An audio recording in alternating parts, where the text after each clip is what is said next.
Unless you plan on modifying the contents of an entire layer, what you'll need to do in Photoshop is make a selection and then manipulate that selection. There are several ways you can make selections in Photoshop, and we'll go through each of the different options so that you can use the best tool for whatever situation you happen to be in. So now we have this image of a dog, and it's on a white background. The dog is not separate from the white background. Sometimes if you're dealing with clip art or royalty-free art, you might get an image of something on a white background, and you need to separate that image from its background so that you can turn it onto another background color or do something with it. Anyway, there's a first set of tools here called your marquee selection tools. There's the rectangular marquee, the elliptical marquee, a single row, and a single column marquee. To use these tools, you'll grab one and then click and drag around the selected area and release to make a selection. Now the little dotted lines that are moving, I call those the marching ants. That sets the boundaries for your selection. And then once you have your selection, you can do something with it. So for instance, if we wanted to do something with this rectangular selection, we could copy it and then we could paste it. And when we paste it, it gets pasted onto its own layer. So here's me hiding the background layer, or actually it's not a background layer, it's a regular layer. And then here's that other layer, and the rest of the area around it is transparency.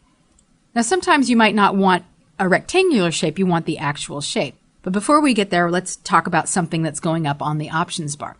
When you make a selection, you can add to the selection by clicking on this second button. So if I do this, and this, and this, and that, I'm adding to the selection. So whatever was there before, I'm adding. Whereas when you have the first button selected, anytime you click and drag, you're releasing the old selection and creating a new one. So there's adding to the selection, creating new selections. There's also subtracting from selections. So you could do something like this. And then there is, let's go back to add to it. And then there's this fourth button, which deals with intersecting shapes within a selection. So if I do something like this, it's only going to leave me with the intersecting shapes. You can toggle these buttons on and off, but remember, whichever one you leave it on will remain selected until you change it later.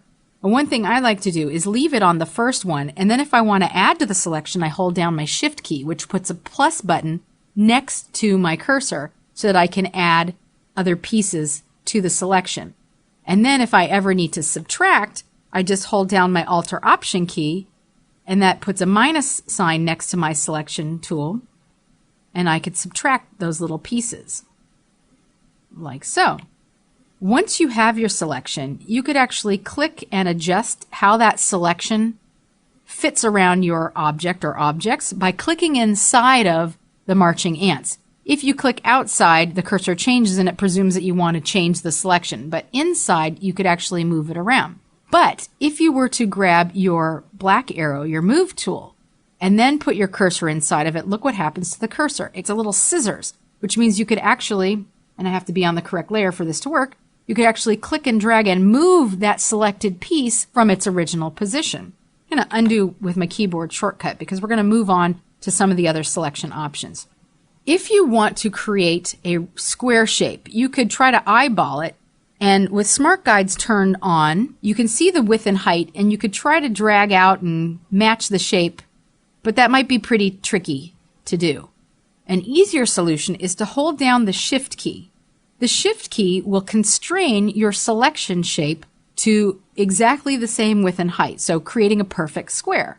And then when you release your mouse key and release the Shift key, you get that perfect selection.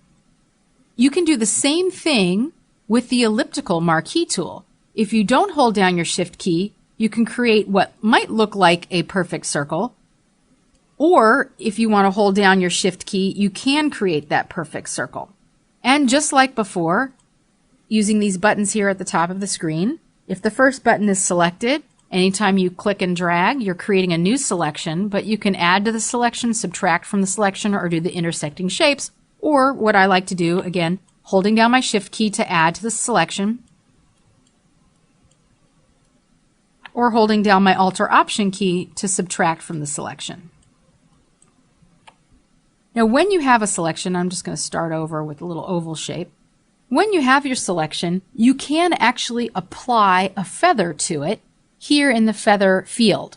So you can use the scrubby to increase the feather, although I personally prefer to add the feather before I make the selection.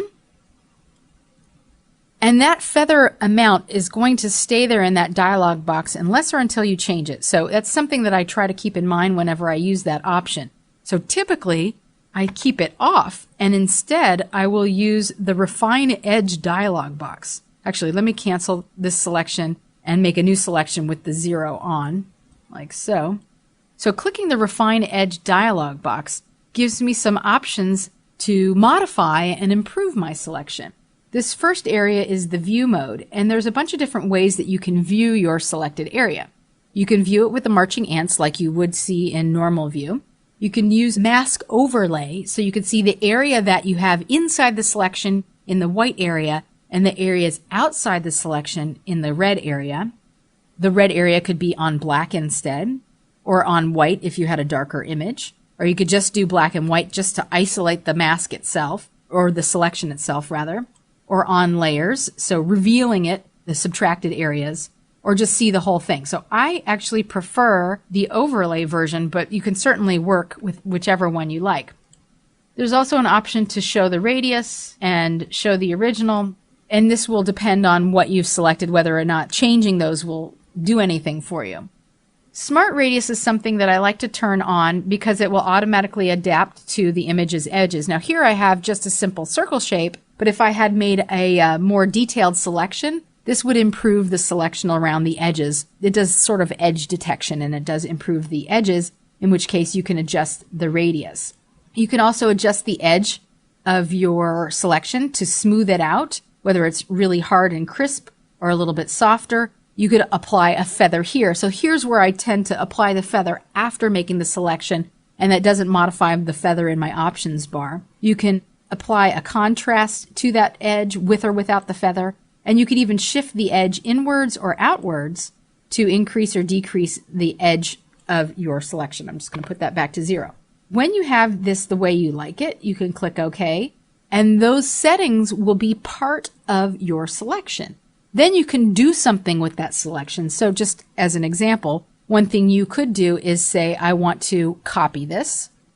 So you could copy that, and then you could paste it onto its own layer. And we'll hide that layer. So now we have a dog with that feathered background edge inside of this circle shape. Now, if you needed to create a single row or single column, you could just click once, and then you could fill that with a solid color. So just to demonstrate, with a layer selected, let me pick this doggy layer, edit stroke, and then you could fill that stroke or apply a color to that stroke in whatever width you wanted. You could do it inside, center, or outside of the stroke, and then click OK. Command or Control D will deselect your selection, and then you can see that I've permanently added that stroke to that layer. Now, if you need more precise selections, there's other tools that you can use. There's this lasso tool, which will allow you to rope around like a cowboy around the outer edges of a shape. You can use this roughly or loosely. It's totally up to you. Sometimes I find that it helps with refining a selection. So you can use your Shift key to add to your selection, or your Alt or Option key to subtract from the selection. Just loop around in a complete circle. It doesn't have to be precise, but that will help you with making those changes while you're working. This is really just to give you an idea of how this would work. But then you have your selection, then you can do something with it again. You could copy and paste it onto its own layer, you can move it, you could do whatever you want to it. Now, if you need something a little more precise, underneath the lasso tool are two other special tools. There's the polygonal lasso tool and the magnetic lasso tool. Let me show you that on this leather case image. With the polygon lasso tool, you'll click and set down anchor points around the outer edges of your object. And you can click as many times as you like to set down the anchor points. If you have straight lines, you only need to click once the length of it. But, you know, around this edge or something, I might have to click a few times. But here I could do one straight line. And over here I might do a few clicks in a straight line. And I'm just going to crudely finish the rest, presuming that I had spent the time to do this really nicely and cleanly. When you get towards the end of the shape, and you need to close the shape, the selection shape, when you put your cursor near the starting point, you'll see that your cursor gets a little circle. You see that? Right now it doesn't have it, but when I put it on the beginning point of this selection area, a circle appears. If I click there, I can close the shape. So now I have a closed shape with the polygon lasso tool. And this is good if you're doing architectural renderings or images with nice hard edges. And of course, you can toggle between the different shapes while you're working. So while I was working, I could have certainly toggled between the polygonal and the regular lasso tool to add to my selection. So let's say I wanted to make this nice and smooth. I can kind of go around this way like that to add to the selection, or kind of go backwards and subtract from the selection. You can combine these as often as you need it. Now to deselect, go to the select menu and choose deselect, or Command or Control D will deselect as well. For something like this though, something with a lot of different edge planes, you might prefer to use the magnetic lasso tool, which is like the polygonal lasso tool, plus it has this magnetic feature which will hug the outer edges of your object and set down anchor points for you. And I'm just sort of dragging along the outer edge. I could speed things along by setting down my own anchor points, or I could let Photoshop do its own thing while I cruise around the outer edges here. And it's just dropping the anchor points in as it sees fit. It'll probably be more obvious when I get around to the top of the bag. But it's really hugging the edges. It's doing edge detection, and it's looking for areas where the color within the area being selected differs from the color outside the selection. So clicking and clicking, I'm just going to do a couple more here to get around this. And same as with the regular polygonal lasso tool, when you get towards the beginning, that little circle appears, and if you click on the opening anchor point for your selection, you will close it. And that's a much nicer, cleaner selection. Didn't take me that much longer than before, but it's easier to work with. And like the other selection types, you can do anything you want with your selection once you have it selected. Let's deselect our selection and switch tools. Another way to make selections is to work with what's called the magic wand tool. And I love this tool. All you really need to do is click once on the artboard on any color, and the same color will be selected within a radius. The radius is determined by the tolerance number seen here in the options bar. So 32 is the sampling range. Since it's all white, that was easy. But if I had an image with a lot more color in it, I may need to increase or decrease the tolerance to really only get the colors that I want. Other options up here, under sample size, you could do a 3x3, 5x5 average. It's just sampling a particular area if you wanted to specify that. In this case, we're dealing with just a single point, but you can increase the size. There's your tolerance to adjust. And then there's some options. Anti-aliasing will smooth the edges of your selection, dealing with semi-transparent pixels. It's always good to turn it on whenever you see it. I always turn it on just to make smoother, cleaner selections.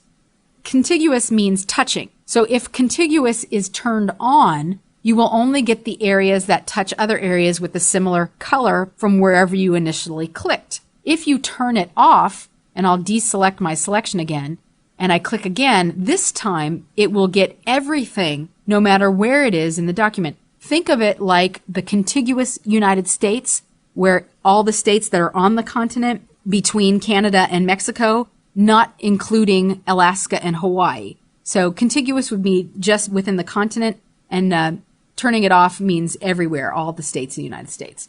So I usually will turn it off for an image like this, but then there may be some cleanup areas that I need to go back in, and that's where my lasso tool might come in handy, where I would hold down my Alt or Option key and subtract these areas from the selection until I have it nice and clean. And then I've selected everything but the object that I really want. Then I would do this, go to my Select menu and choose Inverse. Depending on what it is that you're trying to select, sometimes selecting everything except the object and then inversing the selection is the smarter way to go. Now let's say we just put in all this time and we think we might need to reuse the selection again.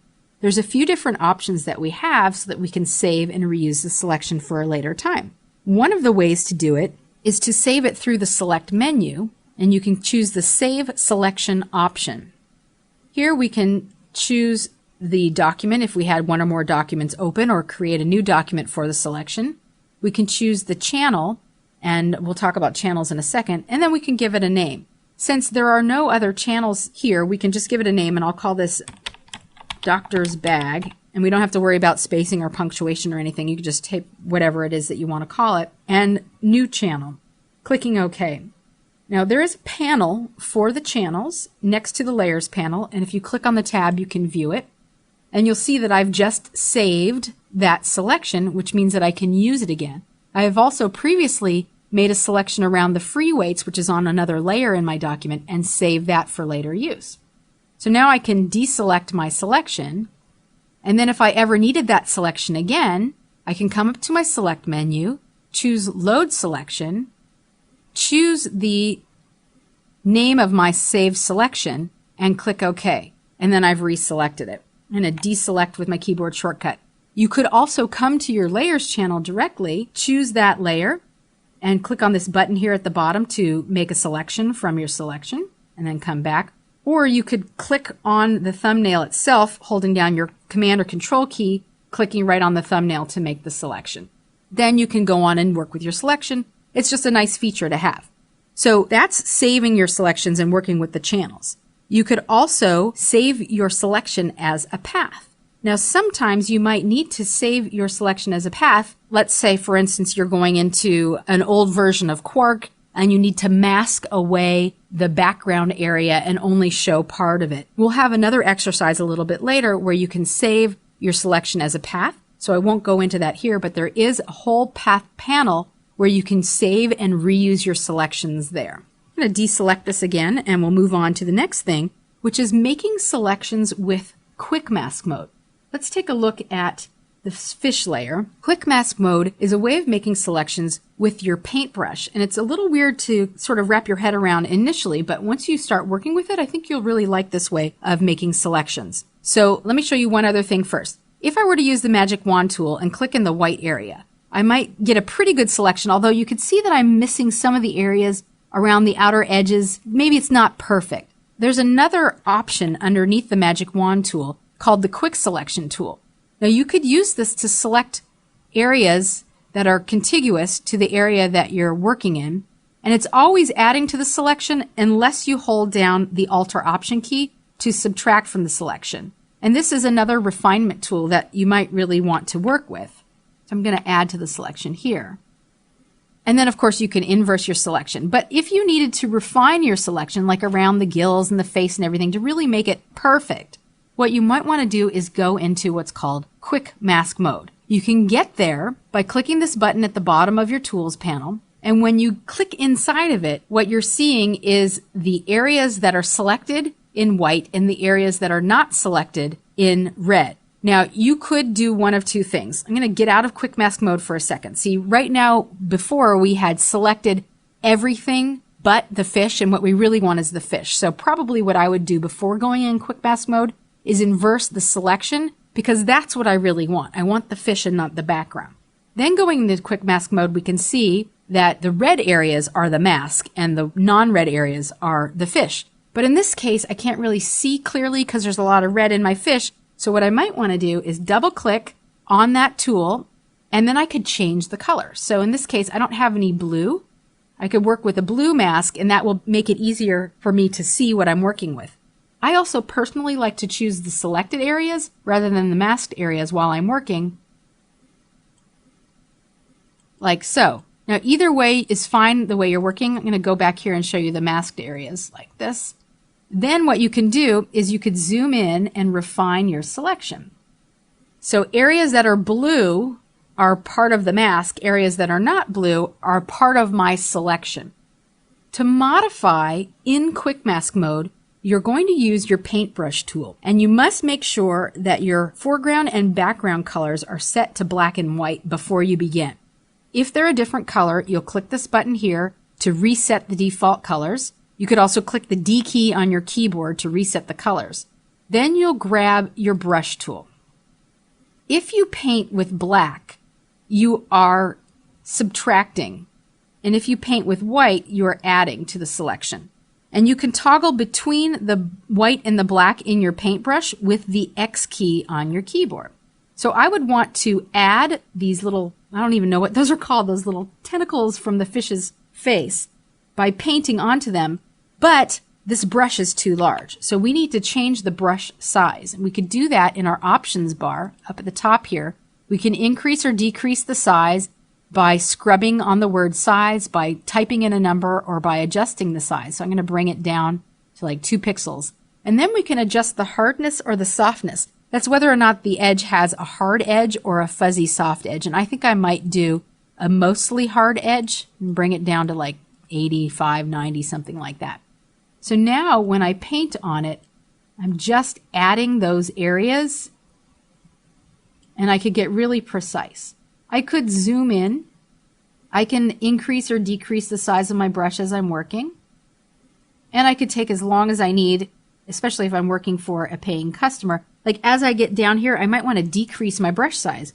Keyboard shortcut to make a note of. If you use your left and right bracket keys, which are next to your P key on your keyboard, you can increase or decrease the size of your brush. So I just did my left bracket and I decreased the size of the brush to 1 pixel.